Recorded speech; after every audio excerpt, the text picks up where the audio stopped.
Join us on this week's WRRAP podcast, where we'll have a chat through all of the weekend's performances. We'll spend about 3.5 hours discussing last week's news, and then we'll have a little look at our very own prediction table at the end. Let's get on with the show.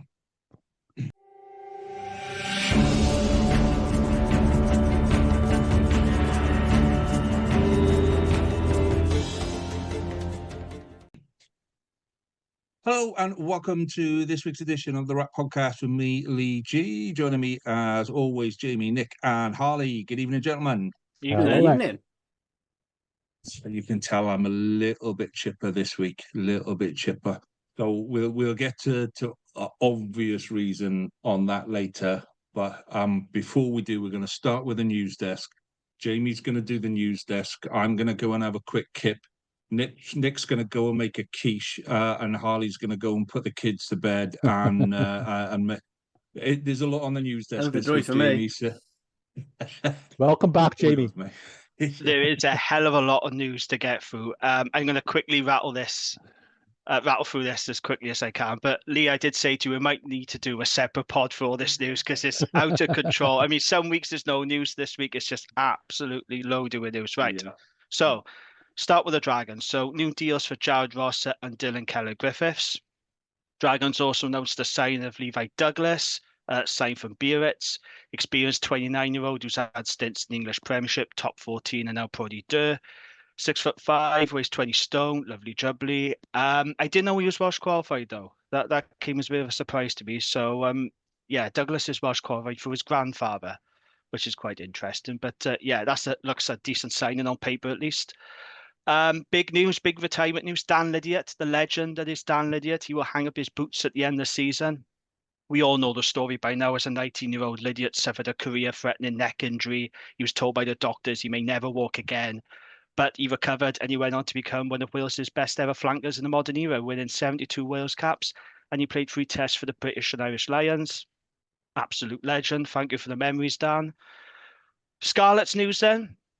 Plenty of news coming out the Scarlets. So Scarlets have confirmed their leavers list. So 7 players so far are leaving the club. They are, some of these we already know about, but Steph Evans is leaving, Sean Evans is leaving, Johan Lloyd, Alex Craig, who recently signed for Glasgow, Charlie Titcombe, Ivan Jones, and Ed Scragg.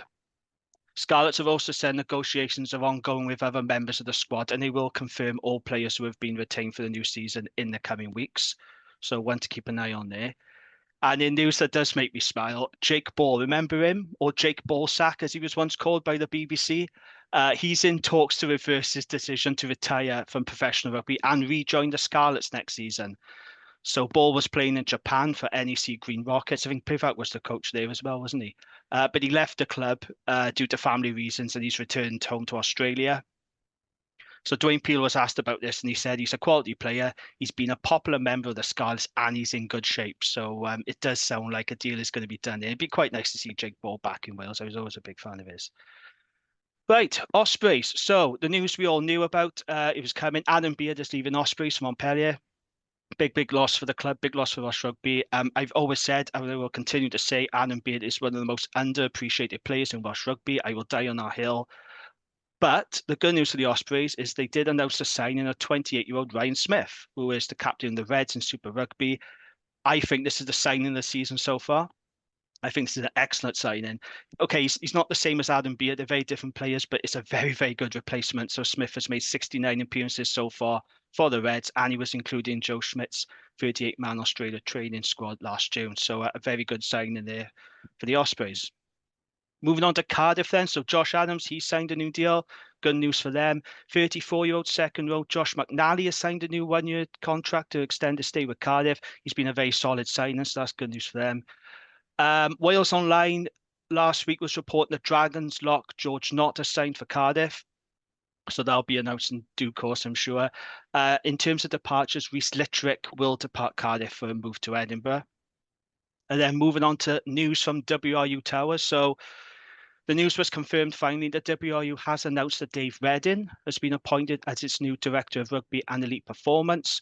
So Reddin has 30 years worth of experience in multiple sports, including rugby union, football and the Olympics.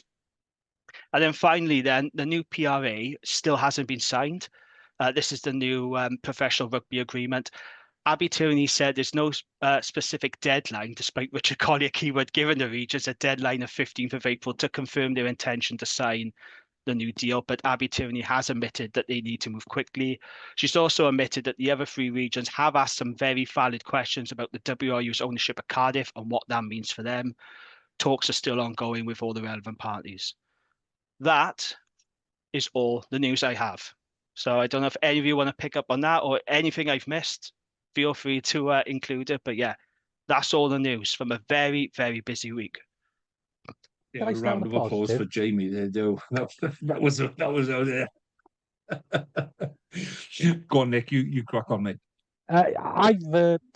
Lance Bradley stuck a something out on message on X with regards to an interview that Dave Redding did with, I think his name was Dan and Dan Bigger, and he was actually very impressive. He's quite a reflective leader. He talks about the importance of strategy, but he talks about the importance of getting to know people and how he's reflected, even though he's got a really good CV. Looking back, and that happens as you get into your 50s and 60s, you think, well, I could have done things better if I'd have done it differently. I think he's going to be a good appointment. I think he understands the importance of working with people, but I also get the impression that he'll put a way forward, and I expect him to make some transformational changes in Welsh rugby. They'll take time to come into fruition, of course. We're so low, the baseline is so low, but I do think he's a good appointment. Proof is in the pudding, isn't there? We've said this before about previous WRU appointments, that they haven't always turned out as well as we would hope. So he's got a very impressive CV. I will give him that. Yeah, I think the proof is in the pudding, but oh yeah, sure. On paper, it does appear to be a very good and sensible appointment. But of course, we'll see. And I just don't. I want to kick back a little bit of this. He's not Welsh. Well, I know, maybe that's a good thing. It doesn't sometimes. matter. That doesn't matter. Maybe that's a good thing.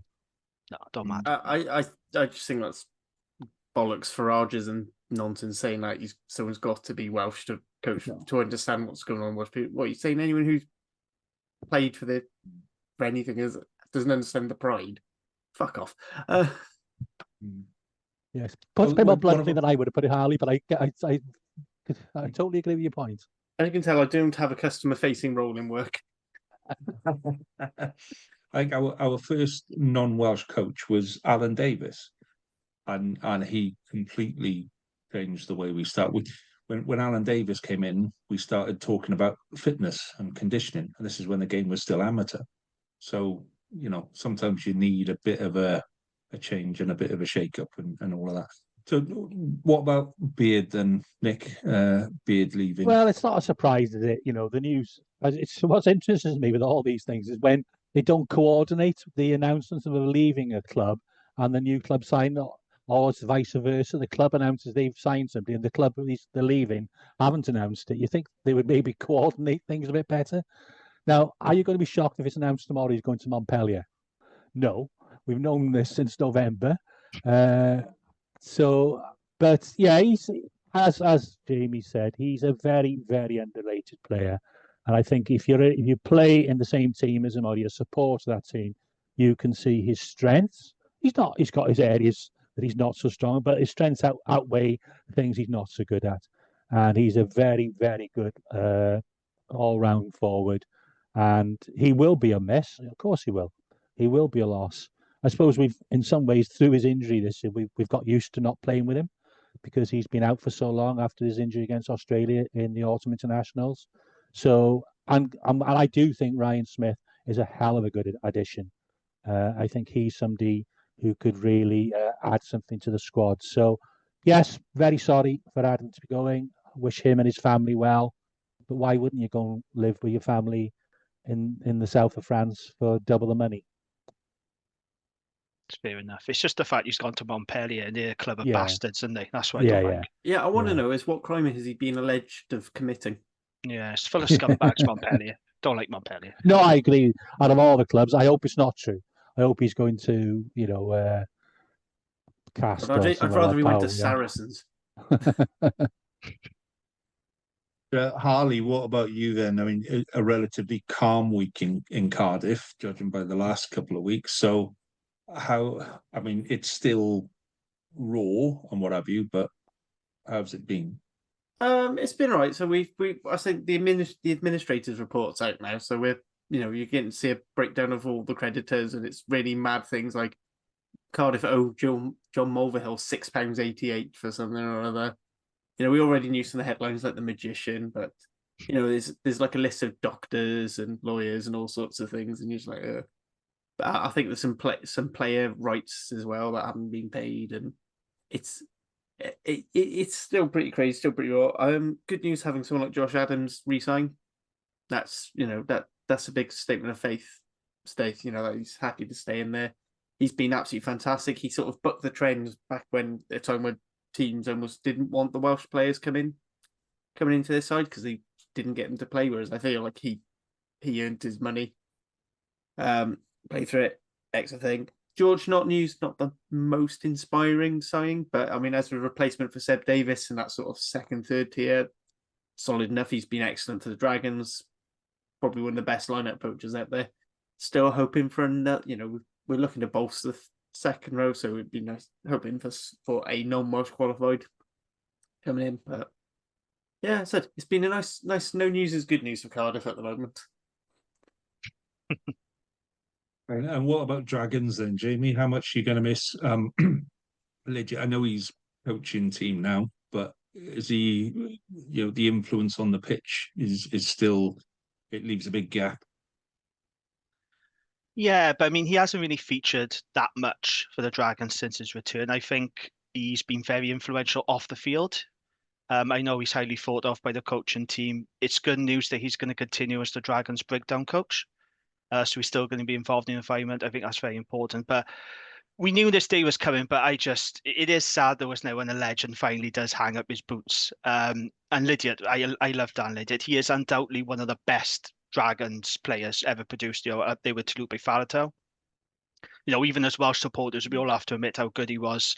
The chop tackle king. No one executed a chop tackle quite like Dan Lydiate. And when I think of Dan Lydiate, I always think of that game. I was at the 2012 Grand Slam decider in Cardiff. And he was outstanding that day. Like he had Dusatois in his back pocket all game. Absolutely phenomenal performance. He was player of the tournament that year in 2012. That period between, I'd say, 2011 through to 2015, he was just world class. It is sad, but, it's inevitable. But I'm just glad he's going to be involved in the Dragons training environment because that's a lot of experience and knowledge to pass on to the younger players, isn't it? Guys like Owen Conker, Ryan Minto, Kobe Rees. They'll learn a lot from someone like Dan Lydiate. So, thank you, Dan, for the memories. What a legend. Excellent player. See, and mine is kind of like that as well. Only what could thank God he's gone. Well, no, for me it's like Steph Evans at the Scarlets. Just he had a couple of seasons where just everything he touched turned to gold, and it was like your typical maverick under Pivac, where he didn't really have a role. He put a 11 or 14 on his back, but he'd be popping up off a scrum, he'd be popping up at the back of a ruck and just running through second rows for fun. And I'm surprised he didn't get more Welsh caps in one way. I'm just trying to look and see how many caps he actually had. 12. He had 12. He only had one under 20s cap. He had 12 senior caps. And he probably should have had more, but Gatland liked, big boys like George North and Cuthbert, so he didn't really fit that mould. So, yeah, he was phenomenal to watch. When he was on form, he was just phenomenal. And the haircuts, since he discovered the barber during lockdown, the haircut, there's been, I've done whole pods on the Scarlets pod where it's basically been, let's talk about Steph Evans's hair because the game was absolutely awful. So yeah, lots of fond memories. It is the right time for him to go. He can probably still cut it at SRC, but I suspect he'll pop up in Japan or America or something like that for a couple of seasons, and he'll be good. You know, he's still a decent player, just not at the level that we need to be at now. So yeah, it's kind of one of those things. You know, it's great to have the memories, and it's good actually that people leave at the right time and not when they don't try to stretch it out and they don't try to eke out another 3 or 4 years of going, yeah, I can do this, and it turns a bit sour. So yeah, it's been good to have him. Okay, so before we move on and talk rugby, if you are liking what you're hearing and seeing, don't forget to give us a like and a subscribe. Makes a big difference to us and to you. You get to see all of the other podcasts that we do in the family. And yeah, so that would be really nice. And we are still looking for someone to replace me. You don't have to be the main presenter. I know I talk a lot. I do another set of podcasts, right, where it's just me. I'm looking for people to come and join me on that one. So it's literally just me. It's me to camera. It's about a half an hour podcast all about my town. And I had a comment on one of our YouTube channels that said, that guy talks too much. He needs to give somebody else a chance. And it's just me. So So, not gonna lie, when I yeah, first started listening to this pod, I thought the same thing. So yeah, if you want to come and join the team, if you want to come and be the Scarlets person on the front of the show, if you want to come and join and do producer or video maker or whatever, there's lots of people who will be going away to university, and this could be part of what they do and all of that. Just drop us a line, give us a shout. Be more than happy to have you on board. Okay, let's talk rugby, gentlemen. So in was it chronological order? There we go. That's the word. This is why we need somebody new, somebody who can remember the word chronological when they need to. Friday night, Harley, all yours. And I'm just going to measure how big the smile is when, there it is. There's the smile. All yours, mate. Yeah, what a game. I'll be honest, I'm still not entirely sure I've calmed down. I'm still not entirely sure we actually won. I'm still convinced it was a mad fever dream or something. Look, ropey Munster sort of had the thing, but they're just indiscipline got better of us. But I thought boys dug in really well. The defence that we showed against the Ospreys came through again. You know, excellent line stuff. Everyone's standing up. Gabe Hemmer-Webb is continuing the tradition of the Cardiff 11 jersey this season, being an absolute cheat code to scoring tries most weeks. You know, and they were just him and Adams ruled skies. Josh McNally rewarded signing his new contract with an absolute, just fantastic, one of his all-time best performances. And then we go on to Faletau, who, like, I know Caelan Doris is going to be the Lions number 8 and captain, but look at Faletau's doing that for a Welsh region. Like, imagine what you could do in a team behind a competent pack. Still world class. He's still world class. He just is. He is. Someone described him as a Rolls Royce of a player, and I stand by. I think it's right. He's just such quality without kicking up a huge fuss. You know, makes yards. He can fish balls out of a retreating scrum. All right, that's probably not going to be an issue in Australia, but he's just so good. And you know, if that is the last time you see him at the Cardiff Arms Park crowd, then you know that's a memory a lot of people are going to treasure. You know, as much as I, you know, really was happy to go and see a weird blurry image of my unborn child, I kind of would have rather gone to the cap. I can't admit that to my wife. Thankfully, she doesn't listen to the pod. She's not in the room now, Harley. She's not in the house listening to this. That's fine. Again, the door. It's midweek, isn't it? It's midweek. She's back down in Devon. It's great. Okay, just want to make sure that's all. We'll keep that as our little secret amongst us, Harley. We won't tell anyone. Won't just tell us, anybody. Yeah. Yeah. It's fine. You should have heard a response when we found out the gender. Anyway, yeah, absolutely great game. I think Cardiff's definitely the better side. We probably got a bit of the rub of the green for the referee in, which, you know, a lot of that was just Leinster finding out this is how all the other teams in the URC are reffed. They don't, you know, you don't get away with doing that over a ruck.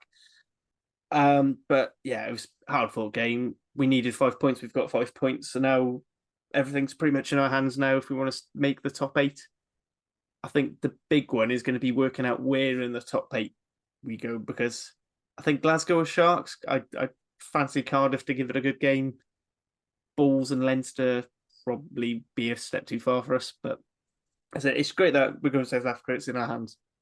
You know, again, Bulls in Pretoria is probably not a game we'll get anything from, but the Stormers, you never know. They've had their absolutely fantastic win this week, so in 2 weeks' time they might be absolutely dreadful, as is the way they've been all season. So fingers crossed.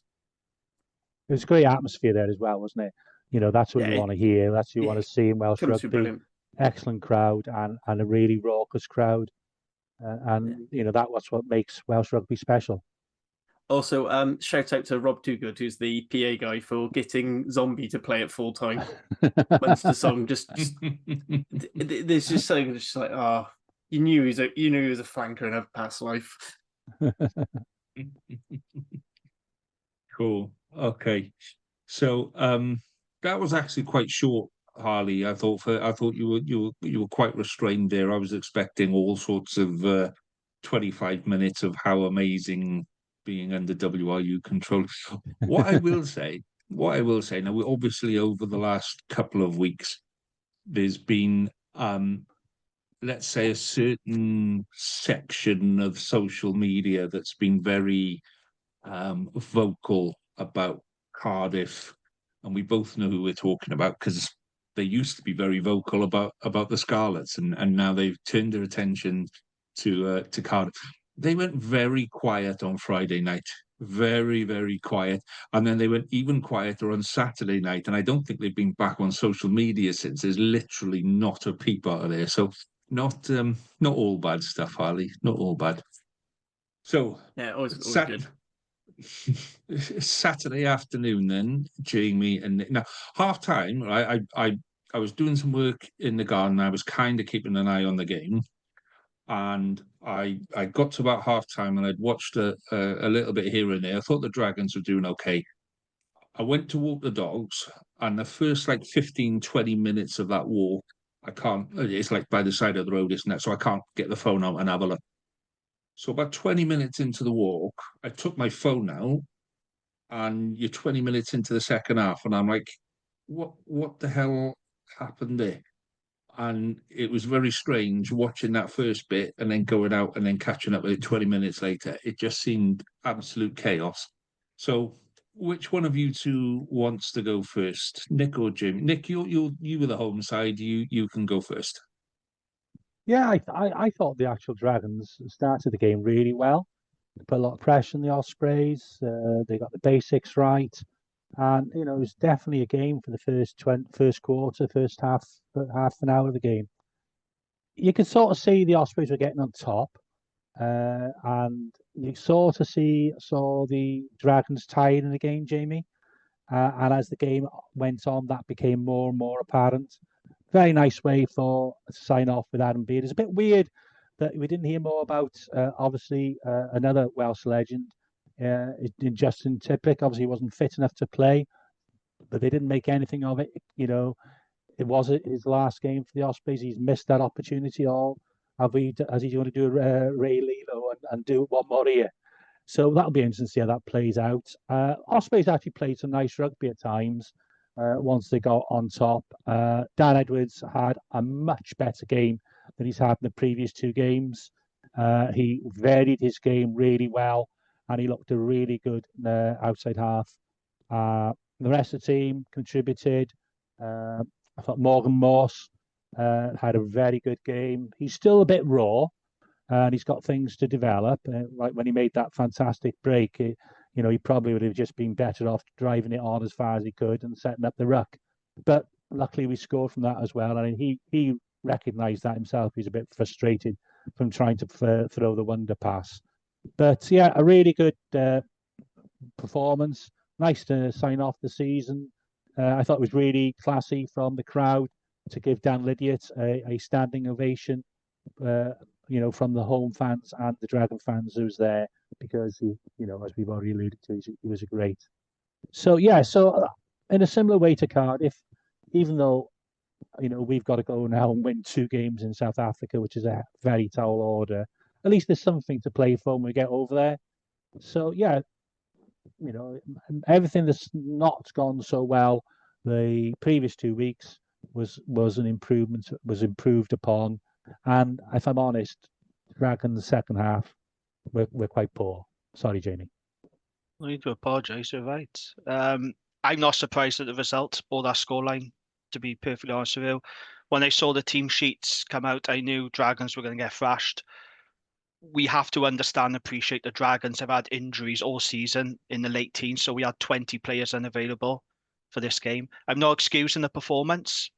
I'm not using that as an excuse, but it is important context to know that when you have a small squad and a thin squad, when you take 20 players out of it, you're obviously gonna struggle to be competitive. And that means, you have to select a powder puff front five, a weak bench. I mean, if I'm being brutally honest, there are a lot of players in that team on Saturday that were just not professional standard. And that's a reflection on the state of the Dragons. It's just where they are. The first half was decent, particularly the first 25 minutes. I thought Dragons were on top in the scrum, actually. They caused Ospreys some problems with the kicking game. Harry Rees-Weldon on debut scored a nice try. A lovely delayed pass from Angus O'Brien. I thought we actually played some decent stuff. And yeah, they let the Ospreys back into the game. It was 14-10 at halftime, but you felt it was a decent half of rugby from the Dragons. The second half was just the same old Dragons, complete disaster. They fell apart. And if I'm honest, I think they rolled over. 47 points conceded in the second half. It's just embarrassing. Let's call a spade a spade. It was just embarrassing.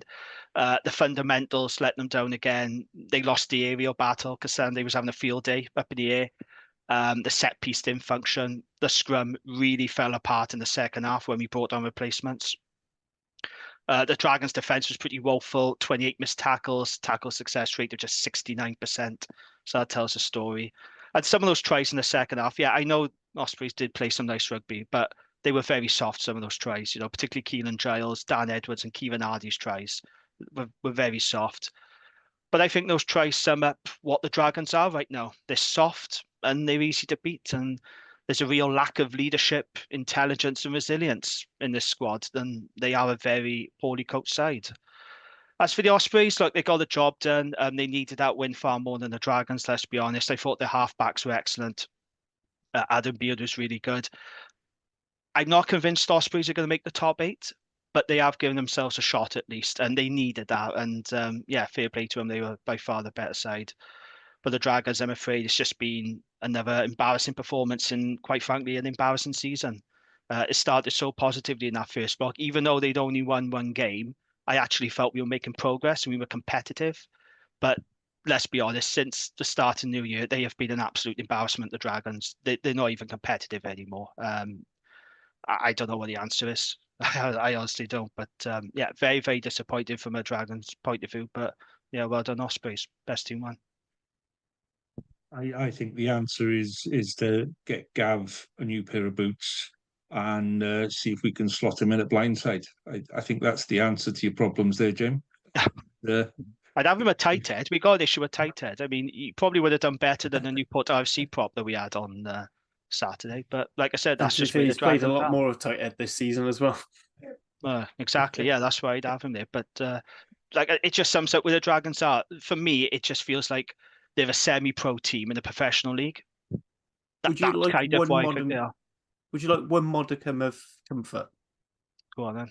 At least you're not Exeter Chiefs. I did watch that game yesterday, but the first thing that popped into my head was this is going to be the Dragons in South Africa. That was the first thing that did pop into my head. Yeah, I can see Stormers and the Bulls ripping the Dragons a new arsehole. Yeah, I think he's probably got the worst too. Yeah, definitely. I said on the Dragons here last night, I'm not even exaggerating. I think it would be 70, 80 points in both games easily. Definitely the Bulls. Stormers maybe 50, 60, but that is going to be a very, very painful tour for the Dragons. They're going to come back broken physically and mentally. It would be less embarrassing if they actually contacted the URC and said, can we forfeit, please? That would be far less embarrassing than having to go to South Africa again, absolutely destroyed. Okay. Well, we're not going to preview games this week because there's a week off essentially for all Welsh sides. So we'll preview games next week. So obviously the game of the week, as far as I was concerned, was Scarlets and Leinster. And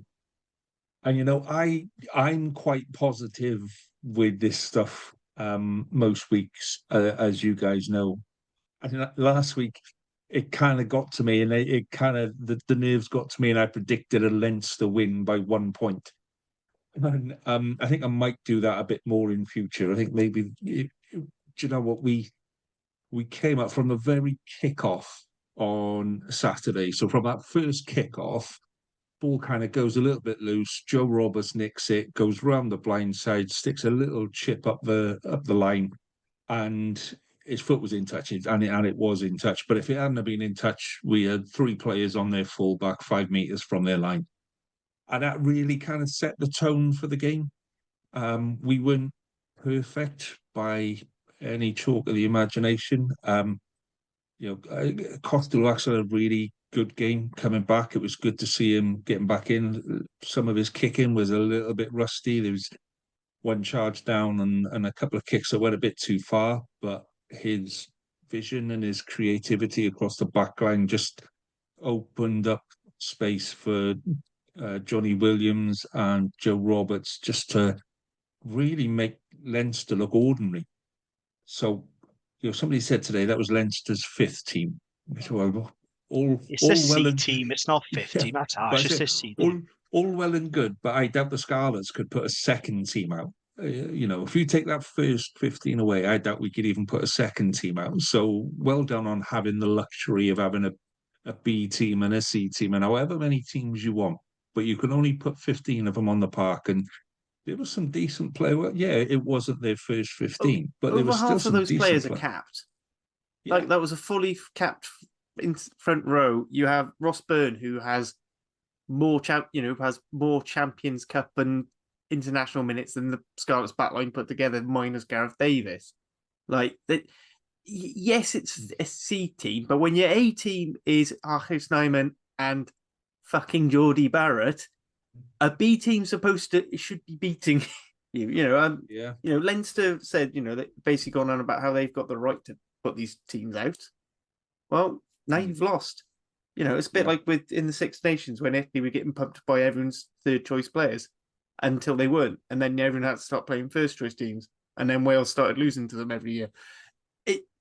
This I'm not saying now that Scarlets are now just going to beat Leinster every year consistently, but if it happened, it would make my lifetime. So pressure's on the Turks. Yeah, it was strangely positive for considering it was Leinster coming over here. It wasn't the usual, we're going to get battered. We didn't play particularly well in the first half against the Dragons on Judgment Day. It was quite poor that first half. In the second half, it got a bit better. And, we blew them apart. The front row, Alex Hepburn was absolutely outstanding on the weekend. I thought Plumtree just had the game of his life. Everything he touched turned to gold. He only gave away 1 thick penalty. Only one thick penalty when he pushed him off the ball. Other than that, he's getting better with discipline. But he got a cheer for that as well. There's being late and then there's sending the guy a letter before and then arriving after the letter. So, but I thought he was outstanding. Caldor again, just like a fine wine. He doesn't need. I think I only saw him shoot out of the line twice, but it was at the right time to cut the wide ball out. And so it just everything came together. Sometimes everything comes together for you and it falls apart for the other team. And I think I don't think we gave them the respect that they used to. We didn't stand off them. We took it to them. We stood there toe to toe. We had something to play for. They didn't. We wanted it. They didn't. And it showed. For me, the centre pairing, Johnny Williams, Joe Roberts, absolutely fantastic. Johnny Williams needs to be signed.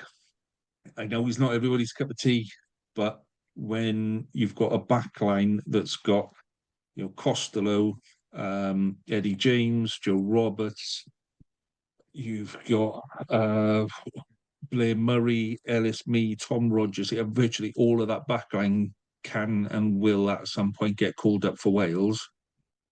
You've then got you've got to have something come in underneath them.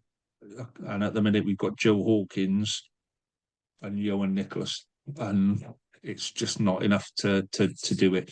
So yeah, I would love to see a few more signatures. I'd love to see Johnny Williams put pen to paper this week. I know it's touch and go. It's very much flip of a coin. It's 50-50 whether he stays, whether he goes. But the way he played on Saturday says to me he wants to stay. So I'm hoping that this. I know we've got some more signatures to come this week. I'm hoping he's one of them as well before we go to South Africa. So just that one final bit. Leinster fans, the vast majority of Leinster fans have actually been really gracious about it and really honest about. They got their backsides handed to them and they deserved it. It is only a couple of really, really mouthy ones that are giving it. You only beat our fifth team and all of that.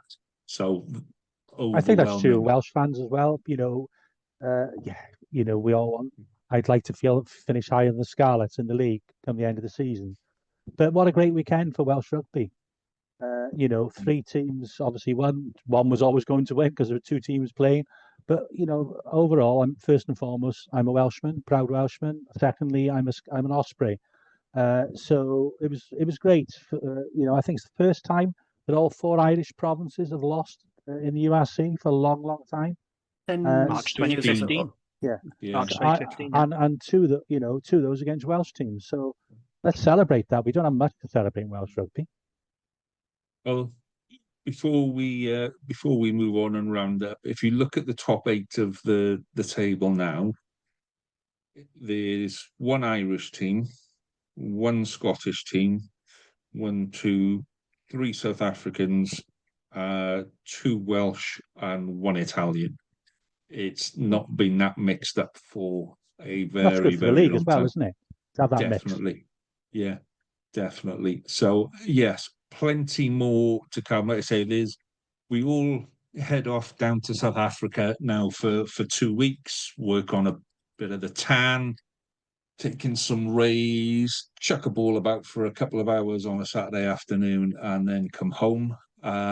So we got a week off next week when nothing happens of interest to us, and then it all kicks off again. So that's why we're not previewing any games. Is it the semi-final of the European Cup or quarterfinals? Yes, it's semi-final. Semi-finals, yeah. Yeah, semi-finals. Can I just ask one thing? Because you have quite rightly commented on the very weak, poor attendances at the Ospreys, and I can't defend that. I'm not going to try. But I was slightly disappointed by the actual numbers that turned up. And I'm not going to go particularly at the Scarlets. Dragons fans are tremendously loyal, given how well they're performing. But I do think it needs to be recognised it's not just an Osprey issue around average attendances have gone down and over the last 3 years. It was a nice evening in Llanelli on Saturday night. Big game. It wasn't a bad attendance, but I'm not going to go with that. But I thought there might have been more 9,000-10,000 there. I thought the same, Nick, to be honest. I thought this is the one that, let's say, I don't know what it was, but on that Saturday, it felt like there was something special in the air, and it was right. So yeah, it was a little bit disappointing, but it is what it is. I think they take that and I think they put so much effort into games earlier in the season that they kind of pulled out all the stops, if you know what I mean. They'd done the previous players, they'd done the big extravaganza. So this weekend was meant to be fancy dress superheroes weekend, which kind of, I guess with all the news and all of that kind of stuff going on, just kind of went a bit flat, didn't really take off, didn't really get involved in it.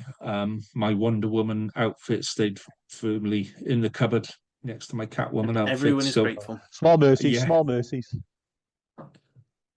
But it could have been a lot of fun. It could have been a great day. So maybe like we said at the start, we were expecting. I think the vast majority of fans were expecting a little bit of a tanking.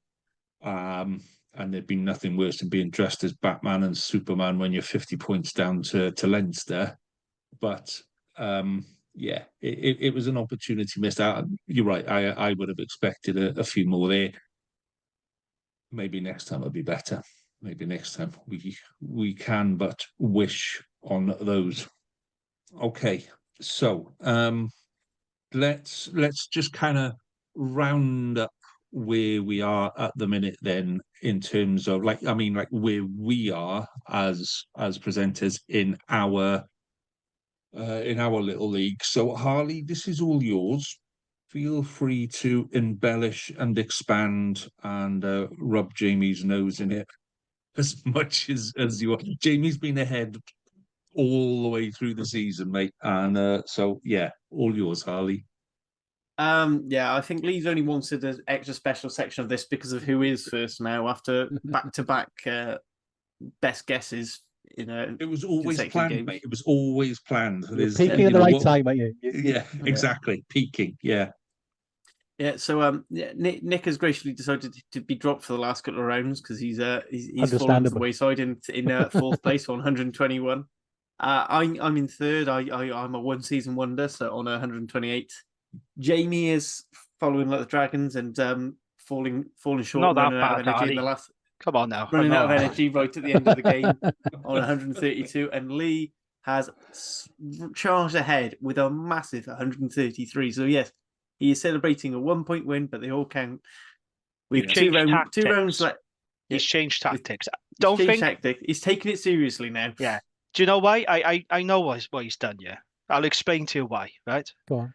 Because he always used to do this Dragons by one, and he used to do it because he used to think it was annoying me, but it wasn't annoying me. I was very happy for Lee to do it because I knew it was screwing his chances in the prediction game. What he's done now, and don't think I haven't noticed, Lee, over the past few weeks, you have not predicted a Dragons win for a long time. That is why you're in the lead, because everyone knows if you're going to play this prediction game, you never tip the Dragons to win because they don't win. And that was what was screwing you before. So when you say, I'm going to wind him up, I'm going to say Dragons by one, I was like, yeah, keep doing it because that's where you're not winning. But now you aren't tipping Dragons to win. You're in the lead. I figured you out, mate. I know your game. I can read you like a book. I thought you were going to point out the fact that he goes one higher or lower than you. Yeah. As well as that, but mostly he's stopped predicting Dragons wins. That's why he's up there. I to be fair, I stopped predicting Dragons wins because you were getting wound up by it on I the wasn't. pod. I wasn't. I was happy for you to do it because I knew you were going to screw your chances in this prediction game. Well, we've got 2 rounds left. So that's 32 points. 32 points on offer.